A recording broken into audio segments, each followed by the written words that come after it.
क्या आप जानते हैं कि देश के फर्स्ट एंटरप्रेन्योर्स कौन हैं? My dear friends, they are the farmers. किसान में वो सारी खूबियां हैं जो एक सक्सेसफुल एंटरप्रेन्योर में होनी चाहिए। Result orientation, process orientation, patience and most important risk taking. किसान अपने पूरे प्रोसेस के दौरान सबसे पहले अपने खेत की जुताई करता है, फिर उसमें खाद डालता है, फिर उसमें बीज बोता है, फिर उस बीज में से अंकुर निकलते हैं, फिर वो अंकुर आगे जाकर पौधा बनता है, फिर उस पौधे से पेड़ निकलते हैं और उस पेड़ से मिले फल और फूल से वो साल भर का गुजारा करता है। जरा सोचिए, अगर पूरे प्रोसेस के दौरान कहीं भी किसान से किसी भी तरीके की चूक हो जाए तो साल भर उसे और उसके परिवार को भूखा रहना पड़ सकता है। भला इससे बड़ा रिस्क टेकिंग एबिलिटी और क्या चाहिए एक एंटरप्रेन्योर को? और इसके ऊपर आइसिंग ऑन द केक वो सारे प्रॉब्लम्स हैं जिन्हें फेस कर किसान अपना पूरा प्रोसेस कंप्लीट करता है। साइक्लोन, बाढ़, सूखा, न जाने कितने नेचुरल कैलेमिटीज और कितने नेचुरल प्रॉब्लम्स। पर मैंने आज आपको एक किसान की बात इसलिए बताई क्योंकि आज हम बात करने जा रहे हैं स्टेजेस ऑफ ए स्टार्टअप के बारे में। दोस्तों, कोई भी स्टार्टअप सक्सेसफुल सीढ़ियों के सहारे नहीं होता। A startup grows like a tree. तो उसकी प्रक्रिया भी कुछ एक किसान की खेती की प्रक्रिया जैसी है। Step by step, stage by step, it has to justify the entire process. There are basically 7 stages that a startup has to go through before claiming itself a full-fledged company. First is the business ideation stage. Second is the business planning stage. Third is the pilot execution stage. Fourth is the company registration stage. Fifth is the fund generation stage. Sixth is the company setup stage. And seventh is the high flyer stage. बहुत से aspiring entrepreneurs के मन में यह सवाल आता है कि fund generation is the biggest headache during entrepreneurship. पर दोस्तों, अगर आप स्टार्टअप के सारे स्टेज को जस्टिफाई करते हैं और सारे स्टेज पर ऑनेस्टली काम करते हैं तो fund generation will never be a difficult task for you. चलिए अब समझते हैं हर उस स्टेज को जो एक स्टार्टअप को देकर गुजरना पड़ता है। पहला स्टेज है business ideation stage. Business ideation stage के दौरान आप किसी भी बिजनेस आइडिया को पिक करते हैं और उसे अडॉप्ट करते हैं और उस पर तब तक रिसर्च करते हैं जब तक वो बिजनेस आइडिया आपके लिए वर्केबल ना बन जाए। In this stage an entrepreneur picks an idea and spends time in researching it. He validates the idea and examines it in every aspect of business until he gains the confidence to yield reasonable amount of success by executing this idea. दूसरा stage है business planning stage. जब आपके पास एक workable business idea बन गया, अब जरूरी है कि आप उस बिजनेस आइडिया को लेकर एक बिजनेस प्लान बनाएं। एक प्रॉपर बिजनेस प्लान जब आप लिखते हैं तो आपको एक प्रॉपर मार्केट रिसर्च भी करना पड़ता है।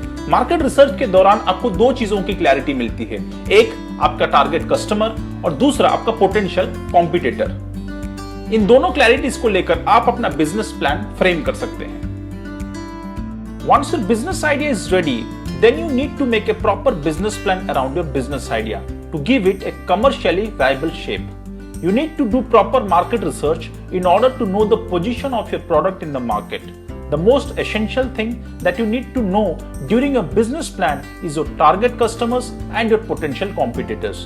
This will give you a clear understanding of your way forward in the market.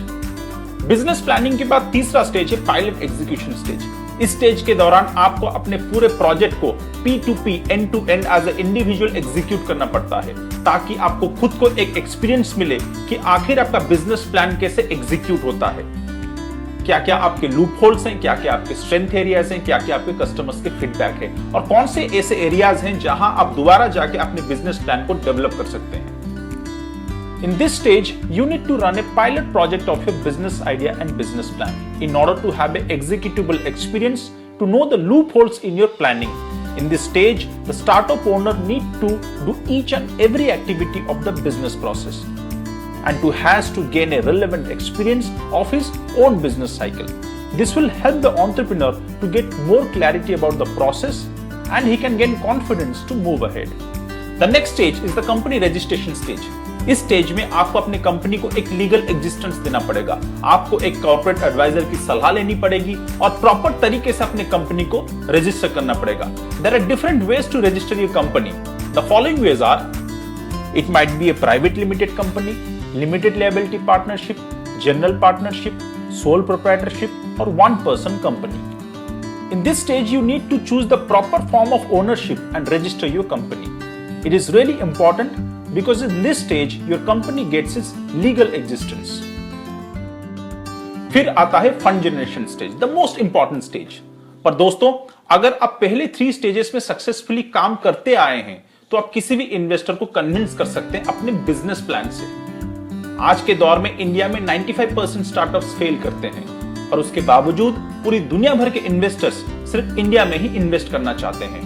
And you can try different sources of fund generation to raise funds for your startup. The sources of funding that a startup owner can explore are bootstrapping, crowdfunding, angel investors, venture capitals, government grants, corporate grants, and bank loans. The next stage is the company setup stage. इस stage में आपको अपनी company को कल्पनाओं से बाहर निकालकर reality में शेप देना है। Now you need a office space, manpower, furnitures, assets, and give a physical presence to your company. फिर प्रोसेस सेटअप करके आपके बिजनेस को फ्लो करवाना है। After generating funds, now you pull out all the resources to give your company its real shape and make it visible in reality. You buy office space, assets, and hire manpower to start the operations of your company. Now the last stage is the high flash stage. जब आपने इतनी मेहनत के बाद एक company को setup किया, तो अब जरूरत है कड़ी मेहनत के साथ उस कंपनी को नई ऊंचाइयों तक पहुंचाने की, ताकि आपका सक्सेस दूसरे को इंस्पायर कर सके। तो दोस्तों, ये थे सारे स्टेजेस जो किसी भी स्टार्टअप को देकर गुजरना पड़ता है। Next chapter will talk about how to make a workable business idea. फिर मिलेंगे, goodbye and take care.